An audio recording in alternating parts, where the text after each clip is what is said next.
امیر المومنین کو معلوم ہونا چاہیے کہ اس بار صلیبیوں کے ارادے بہت زیادہ خطرناک نظر آ رہے ہیں۔ ان کے ساتھ کتنی فوج ہے اس کا اندازہ یروشلم کے قلعے میں بیٹھ کر نہیں کیا جا سکتا۔ پھر بھی میرے جاسوسوں کی اطلاع کے مطابق عیسائی سپاہیوں کی تعداد ہم سے کہیں زیادہ ہے۔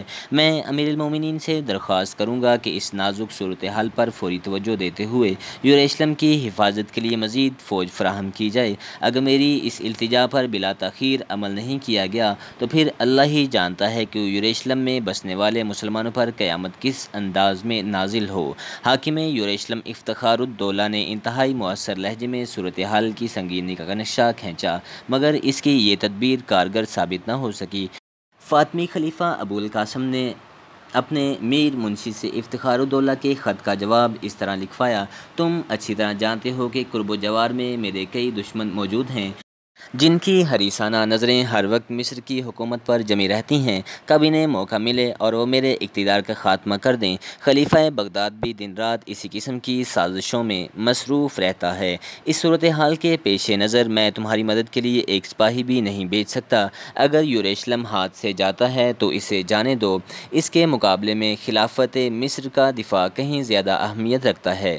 فاطمی خلیفہ کا جواب سن کر حاکم یروشلم افتخار الدولہ کچھ دیر کے لیے سکتے میں آ گیا۔ اسے یقین نہیں آ رہا تھا کہ یہ ابو القاسم کا مکتوب ہے، لیکن مہر خلافت دیکھ کر افتخار الدولہ کو یقین لینا پڑا۔ پھر اس کے چہرے پر شدید اذیت اور کرب کا رنگ ابھرا اور وہ خود کلامی کے انداز میں کہنے لگا: امیر المومنین، یہ کیوں نہیں کہتے کہ ملت اسلامیہ کی سربلندی کی بجائے آپ کو اپنے اقتدار عزیز ہیں؟ مگر یاد رکھیں کہ یروشلم چلا گیا تو پھر کچھ بھی باقی نہیں بچے گا۔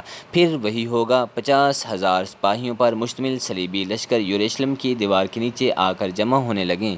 صلیبیوں کو اس بات پر بڑی حیرت تھی کہ وہ کسی مزاحمت کیے بغیر شہر کی فصیل تک پہنچ گئے۔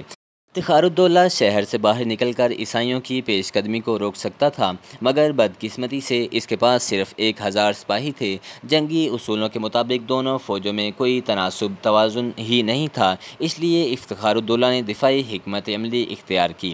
یہ کہہ کر قاضی ابن ارسطو کچھ دیر کے لیے خاموش ہو گئے۔ حاضرین کا گہرا سکوت دیکھ کر دربار شام کسی قبرستان کا گمان ہوتا تھا۔ سلطان نور الدین زنگی بھی تصویر حیرت بنے ہوئے قاضی ابن ارسطو کی گفتگو سن رہے تھے۔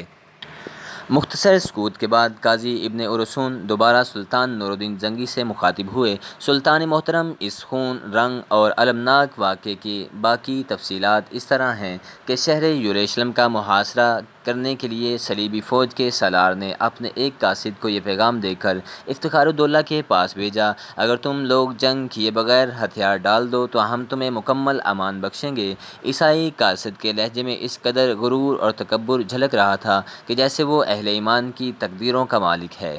تین خداؤں کو ماننے والوں کو معلوم ہونا چاہیے کہ ہم خدائے واحد پر ایمان رکھتے ہیں۔ حاکم یروشلم کے لہجے میں غرور اور تکبر کی بجائے جلال ایمانی کا اظہار ہو رہا تھا۔ عیسائیوں کے عقائد کے مطابق تین خدا ہیں: ایک مقدس باپ خدا، دوسرا مقدس بیٹا حضرت عیسیٰ اور تیسرا روح القدس یعنی حضرت جبریل۔ اسی کو نظریہ تثلیث کہتے ہیں، اور افتخار الدولہ نے عیسائی قاصد کے سامنے اسی طرف اشارہ کیا تھا: اپنے سالار کو بتا دینا کہ مجاہدین اسلام ہتھیار نہیں ڈالتے، یا تو وہ فتح حاصل کرتے ہیں یا ان کے سر کٹے ہوئے نیزوں پر بلند کیے جاتے ہیں۔ اللہ نے اہل ایمان کے لیے ہر حال میں سربلندی لکھی ہے۔ افتخار الدولہ کا جواب سن کر عیسائی قاصد سراسیمہ نظر آنے لگا۔ پھر جب وہ واپس جا رہا تھا تو یروشلم میں رہنے والے ایک عیسائی نے اسے اپنی زبان میں یہ راز بتا دیا کہ مسلمان فوجوں کی تعداد بہت کم ہے۔ عیسائی قاصد نے افتخار الدولہ کے جواب کے ساتھ ساتھ اپنے سالار کو یہ خفیہ اطلاع بھی فراہم کر دی کہ حاکم یروشلم کی دفاعی قوت نہ ہونے کے برابر ہے۔ دوسرے دن عیسائی سالار نے اپنے سپاہیوں کو جمع کر کے مختصر سے خطاب کیا: پھر تمہیں صرف 3 دن کی مہلت دیتا ہوں، صرف اس عرصے میں شہر کی تمام دیواریں گرا دو اور فاتحانہ شان کے ساتھ اندر داخل ہو جاؤ۔ عیسائی سپاہی کثرت تعداد کے نشے سے سرشار، اس لیے انہیں پورا یقین تھا کہ وہ مختصر سے عرصے میں مسلمانوں کی انتہائی قلیل لشکر کو شکست دے کر یروشلم کے پورے شہر پر قابض ہو جائیں گے۔ مگر عیسائی سپاہیوں کی یہ خوش فہمی اس وقت دور ہو گئی جب سینکڑوں صلیبیوں کی بھینٹ چڑھنے کے باوجود چند گز کا علاقہ بھی فتح نہ کر سکے۔ اسلامی لشکر نے حیرت انگیز شجاعت کا مظاہرہ کیا اور صلیبیوں کے منہ پھیر رکھ کر رکھ دیے۔ عیسائی سپہ سالار گاڈفرے اپنے خیمے میں اس طرح ٹہل رہا تھا کہ اس کے چہرے پر وحشت برس رہی تھی۔ پھر جب اس کا نائب ڈیرک خیمے میں داخل ہوا تو گاڈفرے کسی جنونی انسان کی طرح اس پر برس پڑا۔ تیری ساری اطلاعات غلط تھی۔ 1000 سپاہی 50,000 فوج کا مقابلہ کس طرح کر سکتے ہیں؟ یقیناً مسلمان تعداد میں ہمارے برابر ہیں۔ نائب سالار ڈیرک قسمیں کھا کھا کر گاڈفرے کو یقین دلا رہا تھا کہ اس کی فراہم کردہ معلومات حرف بحرف درست ہے۔ ابھی ابھی یروشلم کا ایک عیسائی یہ خبر لے کر آیا ہے کہ ہم دست بدست جنگ میں مسلمانوں پر غالب نہیں آ سکیں گے۔ پھر ہمیں کس طرح غلبہ حاصل ہوگا؟ گارڈ فرلے نے اپنے نائب ڈیرک کو ایک گالی دی اور اس شخص کا کہنا تھا کہ افتخار الدولہ نے بڑی ذہانت سے اپنے دفاعی مورچے ترتیب دیے ہیں۔ ڈیرک ایک ایک لفظ پر زور دیتے ہوئے بول رہا تھا۔ اس شخص کی رائے کے مطابق اگر شہر کی فصیل پر شدید سنگباری کی جائے اور فصیل کی انہدام کے بعد پورا عیسائی لشکر شہر میں داخل ہو کر بیک وقت مسلمانوں پر حملہ آور ہو تو صلیبیوں کو فتح حاصل ہو سکتی ہے۔ یہ ایک اچھی خبر تھی جسے سن کر گارفرلے کے چہرے کا تناؤ کم ہوا اور اس کے ہونٹوں پر خفیف سی مسکراہٹ ابھر آئی۔ پھر دوسرے دن گارفرلے نے اپنے سپاہیوں کو حکم دیا کہ وہ روز و شب کام کر کے بڑی تعداد میں منجنیقیں تیار کریں۔ پھر جب عیسائیوں کا یہ نیا اسلحہ تیار ہو گیا تو گارفرلے کے حکم پر شدید سنگباری کی گئی۔ کئی دن کی مسلسل کوششوں کے بعد شہر کی فصیل میں 2-3 شگاف پڑ گئے، مگر مجاہدین اسلام نے صلیبیوں کو اندر داخل نہیں ہونے دیا۔ شہر کا محاصرہ 40 دن تک جاری رہا۔ اس دوران میں عیسائی سالار گاڈفرلے نے کئی چالیں چلیں مگر وہ شہر پر قبضہ کرنے میں ناکام رہا۔ یروشلم کے عیسائی بھیس بدل کر گاڈفرلے کے لشکر میں جا رہے تھے اور افتخار الدولہ کے دفاعی نظام کی خبریں دے رہے تھے۔ بالآخر گاڈفرلے نے اپنا پورا لشکر سمیت جنگ میں جھونک دیا۔ 12 گھنٹے تک مسلسل لڑائی ہوتی رہی مگر صلیبی مسلمانوں پر غالب نہ آ سکے، یہاں تک کہ عیسائی لشکر پر مایوسیوں کے بادل چھا گئے۔ اکثر عیسائی سپاہیوں کی زبان پر ایک ہی جملہ تھا: اب کوئی طاقت یروشلم کو فتح نہیں کر سکتی۔ اپنے سپاہیوں کی دل شکنی کا یہ منظر دیکھ کر گاڈفرلے بدحواس ہو گیا اور پھر اس نے فوج کے ساتھ آنے والے پادریوں کو اپنے خیمے میں طلب کر کے مشورے شروع کر دیے۔ تمام پادری کچھ دیر تک سر جوڑے بیٹھے رہے، پھر انہوں نے اتفاق رائے کے ساتھ پرانا حربہ استعمال کیا۔ فوری طور پر ایک عیسائی سپاہی کو راہبوں جیسا لباس پہنایا گیا، پھر اسے کچھ ہدایات اور تلوار دے کر جبل زیتون مشہور پہاڑ پر بھیج دیا گیا۔ منصوبہ مکمل ہو جانے کے بعد سالار گاڈفرلے پادریوں کے ساتھ اپنے خیمے سے باہر نکلا اور زیتون کی پہاڑی کی طرف دیکھنے لگا، جہاں راہبوں کا لباس پہنے ہوئے ایک سپاہی کھڑا تھا جو بار بار اپنی تلوار ہوا میں لہرا رہا تھا۔ منصوبے کے مطابق گاڈفرلے نے اپنے تمام سپاہیوں کو ایک جگہ کر لیا۔ پھر جبل زیتون کی طرف اشارہ کرتے ہوئے ایک پادری سے پوچھا: مقدس پیشوا، یہ کون ہے؟ پادریوں نے بھی مصنوعی حیرت کے ساتھ یہ منظر دیکھا۔ پھر ایک راہب انتہائی خوشی کے لہجے میں پوری طاقت سے چیخا: یہ سینٹ جارج ہے، جو صلیبیوں کی مدد کو آئے ہیں اور تلوار کے اشارے سے کہہ رہے ہیں کہ پوری طاقت سے حملہ کرو۔ میں تمہارے ساتھ ہوں اور یروشلم تمہارا ہے۔ سینٹ جارج عیسائیوں میں ایک بڑا عبادت گزار شخص تھا جسے عیسائی ولی کا درجہ دیتے تھے۔ سینٹ جارج کو جرجیس بھی کہا جاتا ہے۔ پادری کی یہ جذباتی تقریر سن کر عیسائی سپاہیوں کے مذہبی جذبات جنگل کی آگ کی طرح بھڑک اٹھے۔ پھر انہوں نے وحشیانہ انداز میں مسلمانوں پر حملہ کیا۔ شہر میں رہنے والے عیسائیوں کی مخبری کے باعث افتخار الدولہ کی تمام دفاعی مورچے درہم برہم ہو کر رہ گئے اور صلیبی شہر میں داخل ہو گئے۔ پھر گھمسان کا رن پڑا۔ اہل ایمان اتنی بے جگری سے لڑے کہ شجاعت کی نئی تاریخ رقم کر دی، مگر وہ 50,000 سپاہیوں کے نرغے میں اس طرح گھر گئے کہ ایک ایک کر کے تمام مجاہدین اسلام شہید ہو گئے۔ پھر جب یہ خون کا سیلاب تھما تو افتخار الدولہ کی تلاش شروع ہوئی۔ وہ مرد شہید عیسائی سپاہیوں کو اس حالت میں ملا کہ اس کا پورا جسم زخم سے چھلنی تھا، مگر شہادت کے بعد بھی افتخار الدولہ کے ہاتھ میں تلوار تھی اور ہونٹوں پر ایک آسودہ مسکراہٹ۔ علامہ اقبال نے اپنے فارسی شعر میں مرد مومن کی تصویر کشی اس طرح کی: نشان مرد مومن باز گویم، جو مرگ آمد تبسم بر لب اوست۔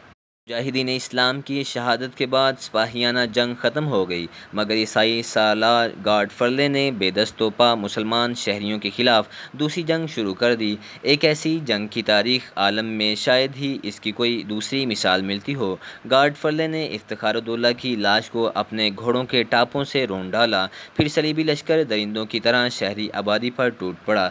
70,000 مسلمان قتل کیے گئے، مقتولین میں کچھ یہودی بھی شامل تھے۔ نہ بوڑھوں کو امان ملی، نہ عورتیں اور بچے محفوظ رہے۔ پورا شہر ماتم کدہ بنا ہوا تھا اور مقدس سرزمین کا گوشہ گوشہ مقتل میں تبدیل ہو گیا تھا۔ قتل و غارت کا یہ منظر بیان کرتے وقت قاضی ابن ارسطو کی آنکھوں سے آنسو جاری تھے اور شدید غم سے اس کی آواز لرز رہی تھی۔ سلطان نور الدین زنگی بھی آبدیدہ ہو گئے۔ کم و بیش تمام درباریوں کی یہی کیفیت تھی، مگر کچھ درباری ایسے بھی تھے جن کے چہروں پر نفرت اور غضب کی تیز آگ روشن تھی۔ اگر ان کا بس چلتا تو وہ گاڈ فرلے کا انتقام جوسیلن ثانی سے لیتے اور سر دربار اس کے جسم کو ٹکڑوں میں تبدیل کر کے اپنے سینوں میں بھڑکتی آگ کو ٹھنڈا کرتے۔ قاضی ابن ارسطو نے بڑی مشکل سے اپنے اعصاب پر قابو پایا اور سلطان نور الدین زنگی کو مخاطب کرتے ہوئے بولے، سلطان محترم، میں اس واقعے کا آخری منظر بیان کر دوں تاکہ اہل ایمان عبرت حاصل کریں اور اس خونی داستان کو ہمیشہ اپنے ذہنوں میں محفوظ رکھیں۔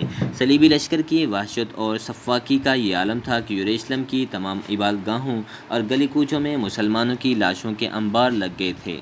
مسجد اقصیٰ، جہاں سے میرے آقا حضور اکرم صلی اللہ علیہ وآلہ وسلم نے سفر معراج شروع کیا تھا، اس کے صحن میں اہل ایمان کا اتنا خون جمع تھا کہ اس خون میں عیسائی شاہ سواروں کے گھوڑوں کی لگامیں ڈوب گئی تھیں اور اللہ کے ایک پیغمبر کے مزار مبارک کے سوا بیت المقدس میں ایسا کوئی گوشہ موجود نہیں تھا جو مسلمانوں کے خون سے تر نہ ہو۔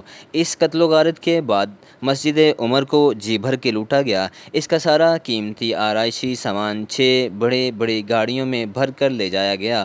یہ کہہ کر قاضی ابن ارسطو نے جوسیلن ثانی کی طرف اشارہ کیا، یہ شخص جو آج آپ کے سامنے ہے زنجیریں پہنے کھڑا ہے اور اسلام کی شان میں قصیدے پڑھ کر اپنی زندگی کی بھیک مانگ رہا ہے۔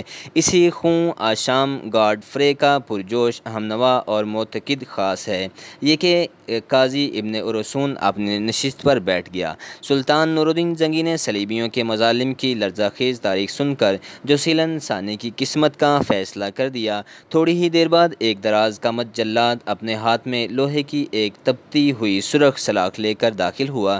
کئی سپاہیوں نے مضبوطی سے جوسیلن ثانی کے دونوں بازو پکڑے اور پھر جلاد نے اس کی آنکھوں میں سرخ سلاخ پھیر دی۔ چند لمحوں تک جوسیلن ثانی کی دردناک چیخوں سے پورا دربار گونجتا رہا، پھر بے ہوش ہو کر فرش پر گر پڑا۔ اس کے بعد اسے حلب کے قید خانے میں ڈال دیا گیا، جہاں وہ دیواروں سے ٹکرا ٹکرا کر اپنی بد نصیبی کا ماتم کر رہا تھا۔ اس وقت حاضرین دربار میں 10 سالہ یوسف یعنی صلاح الدین بھی شامل تھا۔ اس نے اپنے استاد قاضی ابن ارسطو کی زبانی صلیبی جنگوں اور عیسائیوں کے مظالم کی تاریخ پوری توجہ کے ساتھ سنی۔ یوسف صلاح الدین نے بڑی پابندی کے ساتھ قاضی ابن ارسطو کے درس میں شریک ہوتا تھا، نتیجتاً اس کا شوق مطالعہ بڑھتا ہی جا رہا تھا۔ باپ نجم الدین ایوب اور چچا اسد الدین شیر کو اسے بار بار ٹوکتے، تم اول و آخر ایک مجاہد خاندان کے فرزند ہو، پھر یہ کیسی عجیب بات ہے کہ تمہیں شمشیر و سنا اور شاہ سواری سے کوئی رغبت نہیں، آخر تمہیں ان کتابوں میں کیا نظر آتا ہے؟ یوسف صلاح الدین بڑے ادب کے ساتھ جواب دیتا، کتابیں میری دوست ہیں، میدان جنگ سے مجھے وحشت ہوتی ہے اور کتب خانے کے ایک گوشے میں سکون ملتا ہے۔ بیٹے کا جواب سن کر باپ کو شدید مایوسی ہوئی اور نجم الدین ایوب نے انتہائی تلخ لہجے میں یوسف صلاح الدین کو مخاطب کرتے ہوئے کہا، اس کا مطلب ہے کہ تم فطرتاً ایک بزدل بچے ہو۔ نہیں بابا محترم، یوسف صلاح الدین کا لہجہ انتہائی مؤدبانہ تھا، مگر اس سے استقامت اور خود اعتمادی جھلک رہی تھی۔ مجھے موت سے ڈر نہیں لگتا، میں انسانی خون بہتا ہوا نہیں دیکھ سکتا۔